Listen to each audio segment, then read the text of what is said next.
हरे कृष्णा प्रभु जी, हरे कृष्णा माता जी, आप सभी के चरणों में दंडवत प्रणाम।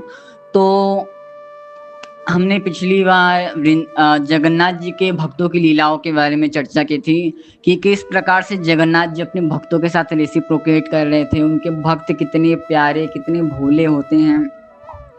तो आज हम जगन्नाथ जी के ऊपर बात नहीं करने वाले हैं।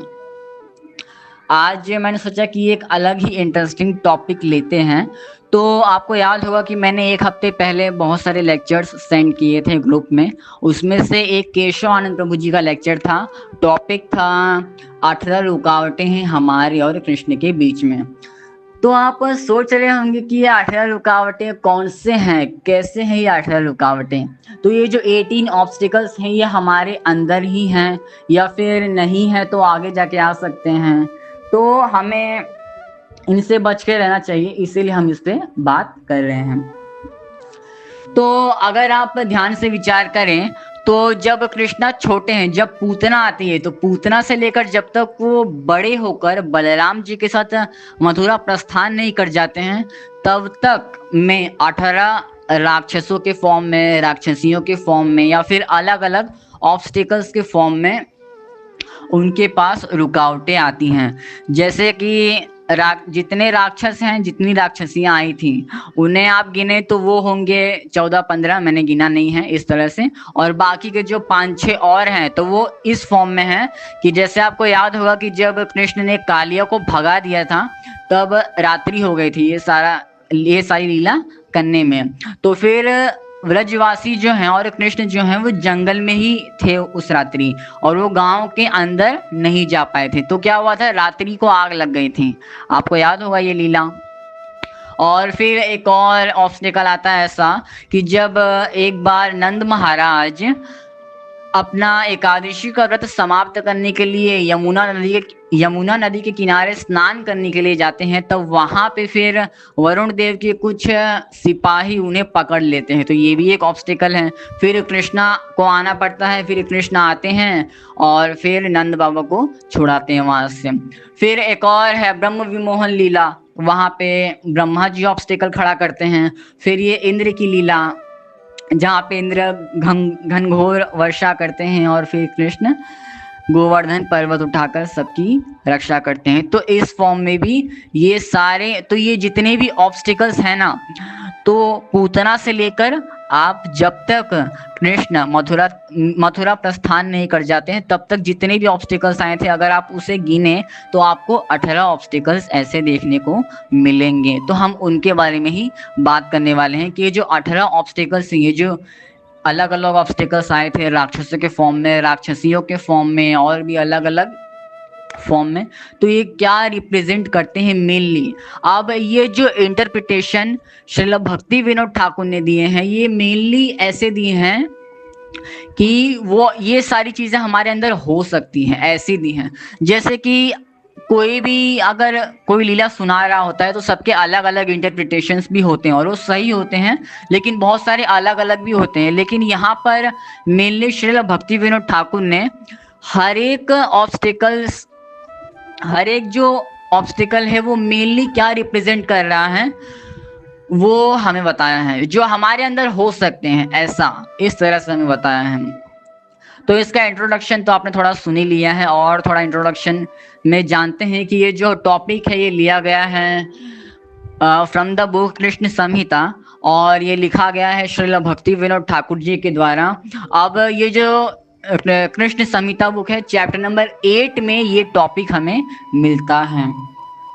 अब ये जो चैप्टर नंबर 8 है, तो ऐसा नहीं है कि हमारे जो आचार्य हैं श्रील भक्ति विनोद ठाकुर, ये इन्होंने अपने मन से ही लिख दिया है कि हाँ ये क्या रिप्रेजेंट करता है, पूतना क्या रिप्रेजेंट कर रही है, तृणावर्त क्या रिप्रेजेंट कर रहा है, ऐसा नहीं है। ऐसा अपने मन से तो नहीं लिख देंगे।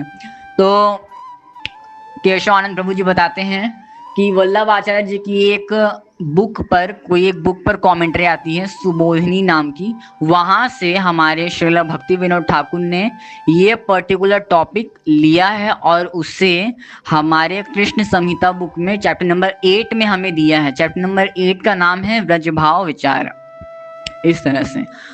तो चलिए हम इस पे बात करते हैं। तो मैंने आपको इंट्रोडक्शन तो दे दिया कि जैसे श्रील भक्ति विनोद ठाकुर की कृष्ण संहिता से ये कृष्ण संहिता में ये हमें टॉपिक मिलता है और उन्होंने कहाँ से ली है, वल्लभाचार्य जी की एक कमेंट्री है, सुबोधनी कमेंट्री, वहां से इन्होंने ये हमें दिया है।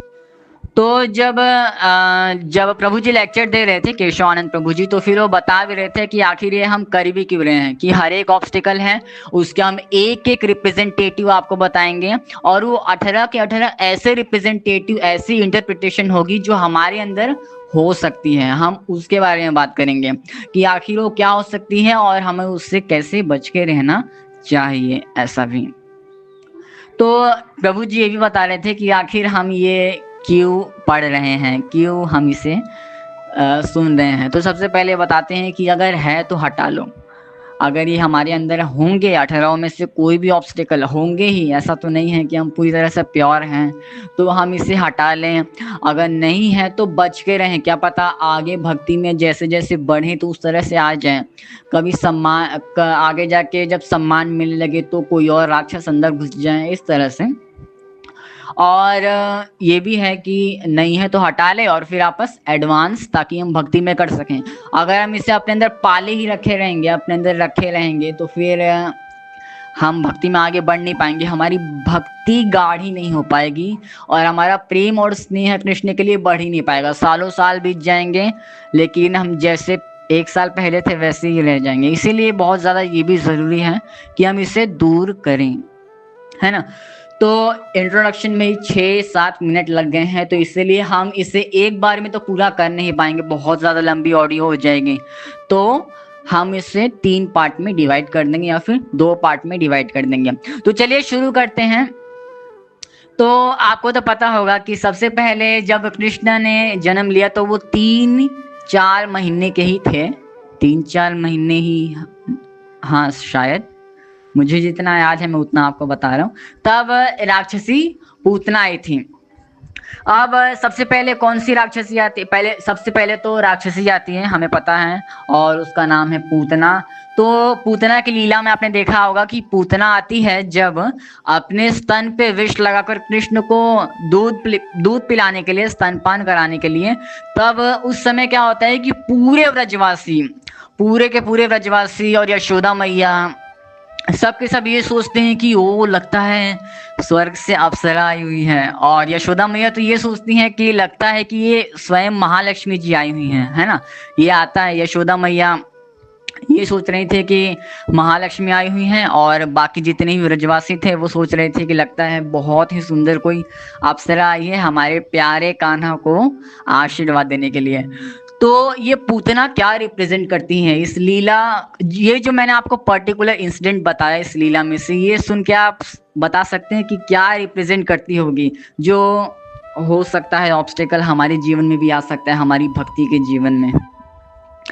तो प्रभु जी तो हमें श्रील भक्ति विनोद ठाकुर ने दिया है कि पूतना रिप्रेजेंट करती है दुष्ट गुरु को, दुष्ट गुरु को। अब दुष्ट गुरु कैसे होते हैं, उनका स्वभाव कैसा होता है, हम कैसे पहचान सकते हैं कि कोई गुरु जो है वो दुष्ट है ना। तो जैसे कलयुग में तो हमें पता ही है कि अगर हम रैंडमली 10 जो अपने आप को गुरु कहने वाले हैं उन्हें उठा ले, 10 लोगों को ले लें, तो उसमें से 7-8 गुरु तो दुष्ट गुरु ही निकलेंगे, उसमें से 2-3 थोड़े सही भी हो सकते हैं, क्या पता, है ना, इस तरह से। तो हमें प्रभु जी बता रहे थे लेक्चर में कि आखिर दुष्ट गुरु जो है वो कैसा हो सकता है, वो करता क्या है, आखिर उसका मकसद क्या होता है।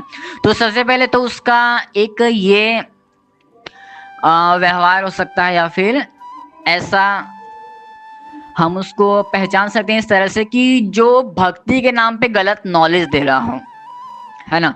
दिखाता तो हो कि हाँ भक्ति करता है, जैसे पूतना सबको दिखा रही थी, एकदम सुंदर बनकर आई हुई थी, सुंदर सा रूप लेकर आई हुई थी, सब सोच रहे थे कि आशीर्वाद देने आई है, स्तनपान कराने आई है, लेकिन इंटेंशन तो अंदर से कुछ और ही था। तो इसी तरह से ये गुरु भी ऐसा ही है, कि वो बाहर से तो दिखाता है कि वो बहुत ही भक्ति करता है, भक्ति करने वाला गुरु है, और वो भक्ति के नाम पे फिर गलत सलत नॉलेज देते हैं। तो ये दुष्ट गुरु ऐसे होते हैं। और भी इनके लक्षण हो सकते हैं इस तरह से कि अपने डिसाइपल्स को एकदम लो लेवल पर रखते हैं, और इनके डिसाइपल्स ऐसे होते ही हैं। जैसे कि अगर इन्हें ज्ञान होगा भी तो भौतिक ज्ञान होगा, है ना, आध्यात्मिक ज्ञान तो हो नहीं सकता। अगर दिव्य ज्ञान आध्यात्मिक ज्ञान होता भी तो दुष्ट क्यों कहलाते हैं, है ना। तो इनके शिष्यों को भी थोड़ा भी ज्ञान नहीं होता, इन्हें भी ज्ञान नहीं होता। अगर इन्हें ज्ञान होता भी है तो ये ज्ञान देते भी नहीं अपने शिष्यों को। इन्हें क्या मतलब है, ये तो बिजनेस करने के लिए बैठे हैं।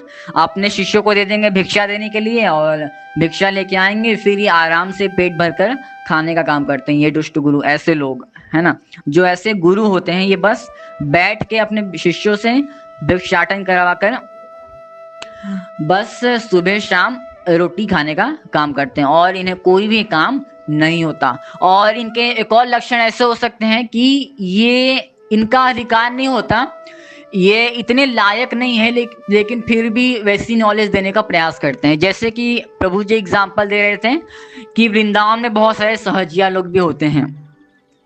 तो सहजिया लोग जो हैं, या फिर सहजिया लोगों में भी जो गुरु हैं, जो दुष्ट गुरु हैं, वो अपने शिष्यों को रास लीला सुनाते हैं, रास लीला बताते हैं, जबकि इस रास लीला को सुनने समझने के वे लायक नहीं हैं। वे इसके लायक नहीं है कि वो इसे सुन सकें, इसके तत्व सिद्धांत को समझ सकें, लेकिन फिर भी वो इस पे बात करते हैं इस तरह से। जैसे वृंदावन का ही बहुत अच्छा एग्जाम्पल दे रहे थे कि वो लोग रासलीला पे बात करते हैं। कृष्ण ने गोपियों के साथ डांस किया, ये किया, वो किया। आप बस रासलीला पे ही बात कर देंगे, इसमें इसके तत्व सिद्धांत उन्हें जरा भी क्लियर नहीं होते, लेकिन फिर भी वो इस पे बात करते हैं, जबकि वो इसके लायक ही नहीं है। तो सीधा सीधा कह सकते हैं कि बिना अधिकार के शिक्षा देते हैं ऐसे लोग। तो हमने दुष्ट गुरु के कुछ लक्षण देखें, जैसे भक्ति के नाम पर गलत नॉलेज देते हैं, अपने शिष्यों को लो लेवल पर रखते हैं ताकि इनके शिष्य कहीं ज्ञानवान होकर इन्हें छोड़ ना दें, है ना। अगर ज्ञानी हो जाएंगे तब तो जान ही जाएंगे कि हाँ भाई मेरा गुरु कैसा है, तो छोड़ के चले जाएंगे। इस तरह से ज्ञान भी नहीं देते हैं, इन्हें ज्ञान होता भी नहीं है, होता भी होगा तो थोड़ा भौतिक ज्ञान होता होगा, और ये बिजनेस चलाते हैं बस, और कुछ नहीं, और बिना अधिकार के शिक्षा देते हैं ऐसा। तो पूतना किसे रिप्रेजेंट करती हैं, दुष्ट गुरु को। तो हमें ऐसे गुरु से बच के रहना चाहिए, वरना हमारी भक्ति एकदम भक्ति लता जो पूरी उखड़ सकती है, अगर ऐसा गुरु हमें मिल जाए तो इससे भी हमें बच के रहना चाहिए। दूसरा एक असुर आता है वृंदावन में, आपको याद होगा, वो तो फेमस असुर है, तृणावर्त। अब ये तृणावर्त रिप्रेजेंट करता है कुतर्क को, कुतर्क या फिर तर्क, कुछ भी कह सकते हैं। तो कुतर्क जैसे बहुत सारे जो नौसिखिए लोग होते हैं भक्ति में, तो वो बहुत सारे कुतर्क करते हैं, जैसे मैं भी करता हूँ। जैसे कोई ये कह सकता है कि कृष्णा आखिर गिटार ही क्यों बजाते हैं, बांसुरी क्यों नहीं बजाते हैं। ये सारे एग्जाम्पल प्रभु जी ने दिए हुए हैं। और ये भी एग्जाम्पल ले सकते हैं कि जैसे कोई कहे कि आखिर कृष्णा माखन ही क्यों खाते थे, आखिर वो काजू कतरी क्यों नहीं खाते थे। मैं तो काजू कतरी खाता हूँ, मुझे तो काजू कतरी पसंद है। तो इस तरह से जो तर्क करते हैं ना, जो बिना मतलब के तर्क होते हैं, एकदम बकवास, बेकार, भंगार, तो ऐसे तर्क से बच के रहना चाहिए। हमें ऐसी उल्टी सीधी बातें नहीं सोचनी चाहिए कि आखिर कृष्णा ने ऐसा क्यों किया, ऐसा क्यों नहीं किया। अरे भाई, जो किया है उसे समझो, और वो क्यों किया है उसका इंटेंशन जानो और उससे सीख लो। हमें ऐसा करना चाहिए, हमें उसमें कोई तर्क नहीं डाल देना चाहिए कि ऐसा ही क्यों किया, ऐसा क्यों नहीं किया। तो इस तरह से भी ऐसे भी बहुत लोग होते हैं जिनसे हमें बच के रहना चाहिए, और ऐसी चीजें हमारे अंदर ना आ जाएं, इसका भी हमें ध्यान रखना चाहिए। तो तृणावर्त किसे रिप्रेजेंट करता है, कुतर्क को या फिर तर्क को।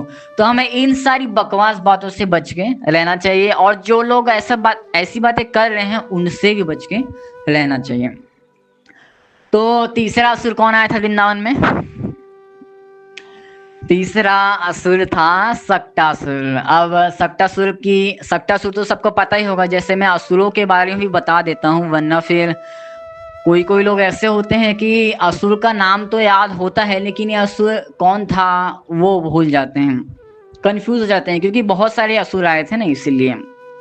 तो सक्टासुर तो वो था जो मतलब मैया यशोदा क्या करती हैं कि बैलगाड़ी की जो गाड़ी होती है उसके नीचे कृष्णा को सुला देती हैं और फिर वो सक्टासुर आ जाता है ऊपर ही और फिर घुस जाता है पाइप में, मतलब चक्के में, और फिर कृष्णा मारते हैं उस गाड़ी को अपने चरणों से और फिर वो छितर बितर पूरा एकदम, मतलब ये मैंने वर्ड प्रभु जी से सीखा है, तो वो पूरा क्या हो जाता है, पूरा एकदम वो गाड़ी जो है टूट जाती है, पूरी चटनी बन जाती है उस गाड़ी की, इस तरह से। तो सक्टासुर रिप्रेजेंट करता है बुद्धि मर्तकम को। अब बुद्धि मर्तकम क्या होता है, तो प्रभु जी ने, केशव आनंद प्रभु जी ने एक स्लोगन दिया था इस पर्टिकुलर टाइम स्लॉट में, कि क्या स्लोगन था वो, भारवाही सारग्राही, ये स्लोगन था। अब ये स्लोगन जो है ये हमें भक्ति विनोद ठाकुर ने ये भक्ति विनोद ठाकुर ने हमें दिया है, कृष्ण संहिता में दिया है। और भक्ति विनोद ठाकुर की एक और बुक है दत्त कौस्तुभ, उसने भी, उसमें ये स्लोगन में, ये मतलब ये जो स्लोगन है ना, ये मैंने जो बोला भारवाही सारग्राही, ये भारवाही सारग्राही पे पूरी एक बुक भी लिखी गई है श्रील भक्ति विनोद ठाकुर जी के द्वारा, जिसका नाम है दत्त कौस्तुभ। तो ये ही एग्जाम्पल दिए हैं यहाँ पे हमारे श्रील भक्ति विनोद ठाकुर ने कि ये बुद्धि मर्तकम का मतलब ये है भारवाही सारग्राही, यानी ऐसी बुद्धि जो सिर्फ भार लेके घूमती है उसे कहते हैं, वो बुद्धि मर्तकम है, ऐसी जो सिर्फ भार लेकर घूमती है। अभी मैं आपको एक्सप्लेन करता हूँ अच्छे से, आप कहेंगे मैं क्या बोल रहा हूँ। तो भारवाही सारग्राही का मतलब क्या होता है, सबसे पहले ये समझते हैं। तो भारवाही मतलब कि जिन्होंने वेद पढ़े हैं, पुराण पढ़े हैं, महाभारत पढ़ी है, रामायण पढ़ी हुए हैं और गीता पढ़ी हुई है, सारे के सारे वेद शास्त्र इत्यादि सब पढ़े हुए हैं, लेकिन इन्हें उनका जो सार है वो पता ही नहीं है, सबका कंक्लूजन पता ही नहीं है, बस ये भार लेके घूम रहे हैं। इसका मतलब जैसे मैं एग्जांपल देता हूँ कि जैसे कोई ब्रह्म विमोहन लीला को पढ़ रहा है, ठीक है, उसे कोई पढ़ रहा है, अब सिर्फ बस वो यही जानता है कि हाँ कृष्णा एक बार पिकनिक क्या बोलते हैं, पिकनिक मनाने आए थे अपने दोस्तों के साथ। तो फिर क्या हुआ था कि ब्रह्मा जी आए थे और फिर ये जो गैया है, छोटी गैया हैं, बड़ी गैया हैं, मुझे नाम नहीं याद आ रहा है, तो उन्हें लेकर चले गए, फिर कृष्ण के मित्रों को भी लेकर चले गए, बछड़ों को भी लेकर चले गए और फिर उन्हें चुरा लिया ब्रह्मा जी ने। और फिर आपस कृष्णा आए और फिर कृष्णा ने, जैसे उन्हें थोड़ा सा अहंकार आ गया था कि मैं सबसे बुद्धिमान हूँ, सबसे शक्तिशाली हूँ इस पूरे ब्रह्मांड में, फिर अहंकार तोड़ दिया। इस तरह से जो भी पूरी लीला है, तो वो बस ये पूरी लीला ही याद रखते हैं। जैसे पूरी लीला तो याद रहती है, लेकिन अब इस लीला, ये जो कृष्णा ने ये जो लीला की, अब इस लीला से हमें क्या सीख मिलती है, आखिर कृष्णा ने ये लीला क्यों की, आखिर वो इससे हमें क्या संदेश देना चाहते हैं, आखिर ये जो लीला, ये जो इंसिडेंट है, ये क्या रिप्रेजेंट करता है, इस पे क्या इंटरप्रिटेशंस निकल सकते हैं हमारे लिए, इसमें हमारे लिए सीखने का क्या है, आखिर हमें कृष्ण क्या संदेश दे रहे हैं। तो ये सारी चीजें इन्हें पता ही नहीं होती, इन्हें बस लीला याद रहती हैं। जितने भी वेद हैं, शास्त्र हैं, जितने महाभारत पढ़ ली, रामायण पढ़ लिए और सब कुछ पढ़ लिया, लेकिन इन्हें कंक्लूजन पता ही नहीं है, उस चीज का सार पता ही नहीं है। इन्हें बस लीला ही याद है और पूरे शास्त्रों को बुद्धि में भर के चल रहे हैं और बस भर के ही चल रहे हैं, बस लीला ही लीला याद है। लेकिन इसमें से हमें क्या सीख मिलती है, हमें सीखना क्या चाहिए, कृष्ण हमें क्या समझाना चाहते हैं इस लीला से, आखिर कृष्ण ने कालिया के ऊपर डांस क्यों किया, ये उन्हें कुछ भी नहीं पता। बस इन्हें पता है कि हाँ डांस किया, और ये नहीं पता कि क्यों किया, आखिर कालिया क्या रिप्रेजेंट करता है, कालिया को भगाया, कालिया के साथ ये लीला क्यों की आखिर कृष्ण ने, तो ये इन्हें नहीं पता। तो ऐसी जो बुद्धि वाले होते हैं, जो अपनी बुद्धि सार में नहीं लगाते, कंक्लूजन्स में नहीं लगाते कि आखिर इसका मतलब क्या था, बस वो लीला को याद रखें, बाकी जितने भी नॉलेज हैं मतलब दिए गए हैं वेदों में, वेद पढ़ लेंगे, लेकिन उनका कंक्लूजन पता ही नहीं होता है कि वेद जो वो पढ़ रहे हैं तो उसका लक्ष्य है कृष्ण को जानना, तो वो नहीं जानते, बस वेद को पढ़कर उस पूरे भार को लेके घूमते हैं। अब भार ही हो जाएगा ना अगर किसी ने सारे वेद शास्त्र इत्यादि पढ़ लिए हैं, लेकिन जब उसे लास्ट तक ये ज्ञान ही नहीं हो पाया कि हाँ अब कृष्ण की भक्ति करनी चाहिए, कृष्ण की भक्ति करके हमें गोलोक धाम जाना चाहिए, किसी को ये ज्ञान हो ही नहीं पाया है जब वेद पढ़ के, पुराण पढ़ के, महाभारत पढ़ के, तो फिर क्या मतलब उसके पढ़ने का। अब वो भार ही बन गई है जो उसने जितना भी ज्ञान लिया है, जब उसे ये ज्ञान हो ही नहीं पाया है ना। और यही तो सार है, यही तो हमारे कंक्लूजन है हमारे वेदों शास्त्रों का, है ना। तो ये जो बुद्धि होती है इसे हम कहते हैं बुद्धि मर्तकम, जो रिप्रेजेंट करता है सक्टासुर। अब सारग्राही का मतलब तो आपको पता होगा कि जो सारा सार लेकर चलते हैं, सारे लीलाओं में से उन्हें सब पता होता है कि आखिर कृष्ण ने ये लीला क्यों की, आखिर कृष्ण हमें गोपियों की चीरहरण लीला से क्या समझाना चाहते हैं, हमें क्या संदेश दे रहे हैं, गोवर्धन लीला क्यों की, आखिर उन्होंने गोवर्धन क्यों उठाया, इससे हमें वो क्या समझाना चाहते हैं, इससे हमें क्या बताना चाहते हैं। तो जितनी भी लीलाएं हैं, जितने भी स्क्रिप्चर्स हैं, उन सब का सार इन्हें पता होता है और ये मेनली इसी पे फोकस करते हैं, इसे लेके चलते हैं, ना कि भर भर के लीलाएं लेके चलते हैं जिन्हें सिर्फ लीला ही याद हो। अब ये इस पे इंटरप्रिटेशन हम क्या दे सकते हैं, इस पे हम क्या ज्ञान दे सकते हैं, इसे लेकर हम दूसरों को क्या समझा सकते हैं, ये जिन्हें पता ही नहीं है वो हो गया भारवाही। और जिन्हें सबका सार पता होता है, सारी चीज़ें उन्हें अच्छे से पता होती हैं, सारे कंक्लूजन्स पता है, कृष्ण हमें क्या संदेश दे रहे हैं, क्या बता रहे हैं, ये पता है, वो होते हैं सारग्राही। तो यही भारवाही जो हैं इनकी बुद्धि ही ऐसी होती है जो सक्टासुर रिप्रेजेंट करता है। इसमें प्रभु जी जब ये बता रहे थे तो उन्होंने एक बात भी की थी कि आखिर ये भारवाही कोई कब तक रहता है। तो प्रभु जी ने बताया था कि 10 साल के अंदर भक्ति करने वाले, मतलब जिन्हें भक्ति करते हुए 10 साल नहीं हुए हैं, वो लोग भारवाही होते हैं। जैसे कि मैं तो हूँ ही, है ना, मुझे भी बहुत सारी लीला पता है कृष्णा की, हाँ कृष्णा ने ये भी किया था, ये भी किया था, लेकिन अभी तो क्यों किया था, आखिर कृष्णा हमें इससे क्या समझाना चाहते हैं, हमें क्या संदेश देना चाहते हैं, ये पता ही नहीं है। तो मैं भी अभी ऐसा ही हूँ, भारवाही ही हूँ, कोई सारग्राही नहीं हूँ। सारग्राही तो वैष्णव होते हैं, उन्हें पूरा सारा ज्ञान होता है। तो ये है भारवाही सारग्राही का मतलब। भारवाही जो सिर्फ कंटेंट लेकर घूमता है और सारग्राही जो कंक्लूजन लेके घूमता है। ऐसे प्रभु जी ने तो नहीं बताया, लेकिन मैं ऐसा बोल सकता हूँ। मतलब प्रभु जी ने बताया ही था, जो सिर्फ लीलाओं को ही लेके चलते हैं, उसमें से मिली नॉलेज को लेके नहीं चलते, उसमें से मिले ज्ञान को लेकर नहीं चलते, तो यही हो गया ना। तो जो सिर्फ कंटेंट ही लेकर चलते हैं वो हो गए भारवाही, जो कंक्लूजन लेके चलते हैं, जो सार लेके चलते हैं, वो हो गए सारग्राही। तो ऐसी बुद्धि जो सिर्फ भार लेकर घूमती है, सार नहीं निकालती किसी चीज का, वो है ऐसी बुद्धि। कौन सी बुद्धि? मर्तकम इसे कहते हैं, प्रभु जी ने बताया था, सक्टासुर, और इसे रिप्रेजेंट करता है। अच्छा, चौथा असुर कौन सा आया था? चौथा असुर आपको याद होगा, सक्टासुर के बाद कौन आया? तो सक्टासुर के बाद आया वत्सासुर। वत्सासुर रिप्रेजेंट करता है फिक्कल माइंड। फिक्कल माइंड का मतलब, फिक्कल माइंड का मतलब चंचल मन। अच्छा, अब चंचल मन होता है हमारा, है ना। रजोगुणी लोगों का तो चंचल मन होता ही है। मैं बहुत ज्यादा रजोगुणी हूँ, मेरा मन चंचल रहता है। जैसे मैं कभी कभी बहुत ज्यादा मस्ती करने लगता हूँ, ग्रुप में भी कुछ भी टाइप कर दूंगा, कुछ भी लिख दूंगा और फिर बोलूंगा अरे सॉरी, माफ कीजिएगा प्रभु जी, माता जी, मैंने कुछ ज्यादा ही मस्ती कर दी, इस तरह से, है ना। आपने देखा होगा, आप सोचते होंगे कि अरे क्या हो गया प्रभु जी को, क्या कर रही है। तो इस तरह से मेरा भी मन कभी कभी बहुत ज्यादा चंचल रहता है, और रहेगा ही। रजोगुणी लोगों का तो ऐसा ही होता है।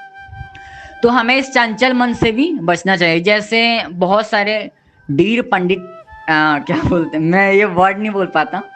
तो बहुत सारे पंडित लोग ऐसे होते हैं, जैसे पंडित तो नहीं होते, जैसे कुछ कुछ लोग ऐसे होते हैं कि जब उन्हें ये पता चल जाता है कि मन से पाप करने में कोई पाप नहीं लगता, अपराध करने से अपराध लगता है।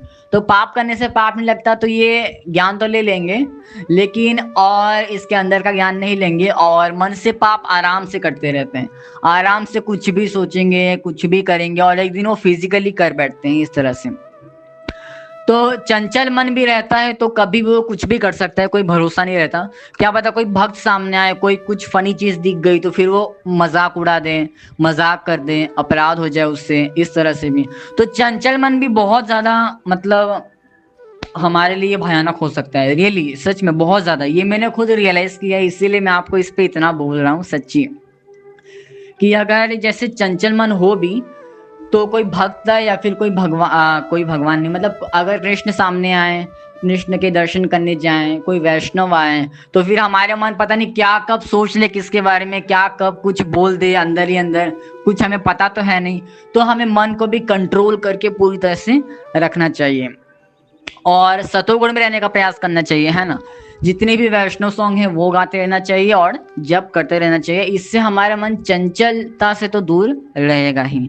तो वत्सासुर राक्षस तो आप लोग जानते ही होंगे ना, जो बैल के रूप में कृष्ण के पास आता है और फिर बछड़ों के बीच में घुस जाता है, तो फिर कृष्ण उसके ऊपर चढ़ के उसे मार देते हैं, उसका सिंग पकड़ के, है ना। तो ये आपने देखा ही होगा वत्सासुर का। तो ये रिप्रेजेंट करता है फिक्कल माइंड, चंचल मन। तो हमें ऐसे मन से बचना चाहिए, ऐसे मन का संग नहीं करना चाहिए। और अगर ऐसा मन जिस वक्त हो तो उस वक्त वैष्णव सॉन्ग का सहारा लेना चाहिए, हमें उसे गुनगुनाना चाहिए, इससे हमारा सतोगुण थोड़ा बढ़ता है। और फिर हमें जप करना चाहिए, है ना। तो इससे हम बच सकते हैं इस चीज से। और हमें सारग्राही बनने का भी प्रयास करना चाहिए। अगर हमने कोई भी लीला सुनी है तो लीला में क्या मेनली हुआ था हम वो ना याद रख के उसमें से हमें कृष्ण क्या सिखाना चाहते हैं, वो हमें इससे क्या संदेश देना चाहते हैं, आखिर उन्होंने ये लीला की क्यों। हाँ, हम इस पे तर्क जरूर कर सकते हैं। जैसे तृणावर्त का क्या था, तर्क करते हैं तो उल्टी सीधी चीजों पे करते हैं, लेकिन हम इस पे जरूर क्वेश्चन कर सकते हैं कि हाँ, कृष्णा ने आखिर कालिया पे डांस किया क्यों किया, आखिर वो बता क्या रहे थे। तो हम फिर उसका नॉलेज लें, और फिर आपस ये कालिया क्या रिप्रेजेंट करता है, तो कालिया को मार के, कालिया को भेज के हमें कृष्ण क्या संदेश दे रहे हैं, ये हम क्वेश्चन कर सकते हैं। ये कोई तर्क नहीं, ये तो हमारा क्वेश्चन है, ये हम जरूर कर सकते हैं। लेकिन उल्टी सीधी चीज कि कृष्णा ने माखन ही क्यों खाते थे, बांसुरी क्यों बजाते थे, ये सारी चीजें बहुत गलत हो जाती हैं। तो प्रभु जी ने ये सारे एग्जाम्पल दिए हुए थे। पांचवा एक असुर आता है जिसका नाम है, आपको पता होगा, वत्सासुर के बाद आता है बकासुर। अब ये बकासुर पे हमारे श्रील भक्ति विनोद ठाकुर जी ने क्या इंटरप्रिटेशन दिया है उस पे बात करते हैं। तो श्रील भक्ति विनोद ठाकुर ने हमें इस पे दिया है फेक पावर्स शोइंग। तो ऐसे लोग जो शो ऑफ करते हैं बहुत, है ना, जो बहुत ज्यादा शो ऑफ करते हैं। अभी मैं आपको एक चीज और बताऊंगा, पहले आप ये सुनिए कि जैसे शो ऑफ करते मतलब जैसे भक्ति, जैसे पूतना वाला ही है केस। शो ऑफ करते हैं मतलब जैसे मंडेन मोरल क्वालिटीज दिखाकर दूसरों को अट्रैक्ट करते हैं, धार्मिक क्वालिटीज दिखाकर अट्रैक्ट करना, और या फिर जैसे गीता पढ़ के लीडरशिप क्वालिटीज सिखाते हैं, ऐसे इस तरह से चीजें। जैसे गीता पढ़ेंगे और फिर गीता पढ़ के उसमें कृष्ण हमें क्या संदेश दे रहे हैं, उससे कृष्ण हमें क्या बताना चाहते हैं कि हाँ, मेरी भक्ति करो, मेरे धाम में आओ, ये सब नहीं बताएंगे। लीडरशिप कैसा होना चाहिए, लीडरशिप कैसी हमारी होनी चाहिए, हमें कैसे लीडर बनना चाहिए, वो सिखाते हैं, जबकि इतना जरूरी नहीं है। जबकि कृष्ण क्या संदेश दे रहे हैं, कृष्ण हमें क्या बता रहे हैं, हमें वो सुनना चाहिए। लेकिन भगवत गीता से हमें ये नॉलेज देते हैं। और तो सिखाते हैं जैसे कि रामायण से भी हमें सिखाते हैं कि हमें रिलेशनशिप में कैसे रहना चाहिए, इस तरह से रामायण का कोई एग्जाम्पल देंगे और फिर हमें सिखाएंगे कि इस तरह से हमारा रिलेशन होना चाहिए। अब हमें लीला पे फोकस नहीं कराएंगे कि हाँ, श्री राम ने ये लीला की, वो लीला की। रिलेशनशिप में हमें ऐसे रहना चाहिए, इस तरह से रहना चाहिए, भाई भाई को इस तरह से रहना चाहिए। तो इस पे ज्यादा ये फोकस करते हैं, मतलब सीधे सीधे कह सकते हैं कि बहुत नैतिकता वाले नॉलेज देते हैं ऐसे लोग जो शो ऑफ करने वाले होते हैं। और ये सारी चीजें बताकर ये सारी चीजें पढ़ाकर लोगों को ज्ञान देकर दिखाते हैं कि मैं कितना कितना बड़ा भक्त हूँ, कितना बड़ा शुद्ध भक्त हूँ, इस तरह से। तो ये दिखावा करने का जो बकासुर है ये सबके अंदर होता ही है ना। जैसे ये आ ही जाता है अंदर कुछ ना कुछ करके, तो इससे भी हमें बच के रहना चाहिए। तो आज के लिए इतना ही रहने देते हैं। 30 मिनट का ऑडियो हो गया, मैंने पहले ही बोला था बहुत लंबा ऑडियो हो जाएगा। तो चलिए रिवाइज कर लेते हैं आज। तो सबसे पहले हमने बात की पूतना की। पूतना रिप्रेजेंट करती है दुष्ट गुरु को। दुष्ट गुरु के हमने लक्षण भी सुने थे। भक्ति के नाम पे गलत नॉलेज देते हैं, अपने शिष्यों को नॉलेज नहीं देते, या फिर उन्हें नॉलेज भी नहीं होता है ना। इसलिए भी नॉलेज नहीं देते ताकि उनके शिष्य उन्हें छोड़ ओड़ ना दें, और वो बिजनेस चलाते हैं, बस उन बिजनेस चलाते हैं, ऐसा है। और भी दिव्य ज्ञान तो उन्हें होता नहीं है, और उन्हें अधिकार भी नहीं है, बिना अधिकार के ही शिक्षा देते हैं। अधिकार है नहीं, फिर भी रासलीला बोलेंगे, रासलीला पे चर्चा करेंगे, उस पे लेक्चर देते हैं अपने शिष्यों को। सहजिया लोग ये बहुत करते हैं इस तरह से। राग भक्ति सिखाएंगे वृंदावन में। तो इस तरह से सहजिया लोग भी दुष्ट गुरुओं में आते हैं। तो ये लक्षण है दुष्ट गुरु से। तो हमें ऐसे गुरु से बिल्कुल बच के रहना चाहिए। और भगवान ने हमें इतनी बुद्धि तो दी है कि हम ये सारी चीजें देख के किसी गुरु में हम उससे बच के रहें। और आज कलयुग में ऐसे ही गुरु सब मिलेंगे, है ना। बहुत रेयरली किसी को फिजिकली एकदम हमारे आचार्यों जैसे गुरु या फिर हमारे इस्कॉन के प्रभु जी जैसे गुरु मिल सकते हैं। दूसरा हमने बात किया एक असुर की तृणावर्त, और वो रिप्रेजेंट करता है कुतर्क। तो हमें कुतर्क से भी बच के रहना चाहिए, बिल्कुल कुतर्क में नहीं लगना चाहिए, है ना। जैसे कोई भी उल्टी सीधी बात हो, अब एग्जाम्पल में क्या है तो आप समझते ही हैं, तो उसमें भी हमें नहीं लगना चाहिए कुतर्क। और तीसरा आता है सक्टासुर। सक्टासुर ऐसी बुद्धि को रिप्रेजेंट करता है जो सिर्फ कंटेंट ही लेकर घूमती है, कंक्लूजन लेकर नहीं घूमती। और इसमें स्लोगन बहुत अच्छा दिया है हमें श्रील भक्ति विनोद ठाकुर ने। कौन सा? भारवाही सारग्राही। हमें सारग्राही बनने का प्रयास करना चाहिए, भारवाही नहीं बनना चाहिए। और भारवाही तो हम अभी है ही। मुझे ही देखिए कितनी लीला मुझे आती है, लेकिन उस लीला में से कृष्ण क्या समझाना चाहते हैं? आखिर ये लीला कृष्ण ने की क्यों? आखिर किया है तो कोई इंटेंशन से ही किया है ना, हमें कुछ सिखाने के लिए, हमें कुछ समझाने के लिए, हमें कोई संदेश देने के लिए। लेकिन वो पता ही नहीं है, बस लीला पता है कि हाँ कृष्ण ने ऐसा ऐसा किया था। तो मेरा एग्जाम्पल ले लीजिए आप इस तरह से। और चौथे असुर की बात की हमने, वत्सासुर। वत्सासुर अब क्या रिप्रेजेंट करता है? मैंने आपको बताया था फिकल माइंड, चंचल मन को रिप्रेजेंट करता है। हमें अपने मन को एकदम संभाल के उसे बांध के रखना चाहिए, वरना ये छोटा बच्चा इतना चंचल है, कुछ भी देख के कहीं भी भागता फिरता रहता है। तो इसे पकड़ के रखना चाहिए ताकि ये अपराध ना कर दे गलती से, है ना। किसी का रजोगुणी लोगों से आप पूछिए कि उसका मन कब अपराध कर दे, कब मन में पाप कर दे, कुछ पता नहीं चलता। और पांचवा है बकासुर। बकासुर क्या रिप्रेजेंट करता है? जो शो ऑफ करते हैं, जो भक्ति के नाम पर भौतिक नॉलेज ही देते हैं और बहुत शो ऑफ करते हैं कि बहुत बड़े चढ़े हैं। तो ये बकासुर भी हमारे अंदर नहीं आना चाहिए, वत्सासुर भी नहीं आना चाहिए, है ना, चंचल मन। सक्टासुर भी नहीं आना चाहिए। हमारी बुद्धि ऐसी नहीं बन जानी चाहिए एकदम भार लेकर चलने वाली। और हमें कुतर्क में नहीं लगना चाहिए, और हमें ऐसे गुरुओं से दूर रहना चाहिए जो सहजिया हैं, जो बहुत ही दुष्ट हैं। तो हमें ऐसे लोगों से भी बच के रहना चाहिए। तो चलिए यहाँ पर स्टॉप करते हैं। हमने आज 5 राक्षसों की बात की, राक्षसियों की बात की, उसके हमने रिप्रेजेंटेटिव पढ़े और वो क्या रिप्रेजेंट करते हैं वही हमने पढ़ा। तो हम कल आगे से कंटिन्यू करेंगे। आगे आता है जैसे अघासुर, फिर ब्रह्म विमोहन लीला आती है, फिर धेनुकासुर, अरिष्टासुर, कालिया नाग, दावानल पान, प्रलंबासुर, इंद्र का प्रकोप जब होता है वृंदावन में वो। तो इस तरह से हम 18 कल बात कर लेंगे, है ना। तो चलिए, हरे कृष्णा सभी को, हरी हरी। हरे कृष्णा प्रभु जी, हरे कृष्णा माता जी, आप सभी के चरणों में दंडवत प्रणाम। तो हमने पिछली बार जगन्नाथ जी के भक्तों की लीलाओं के बारे में चर्चा की थी कि किस प्रकार से जगन्नाथ जी अपने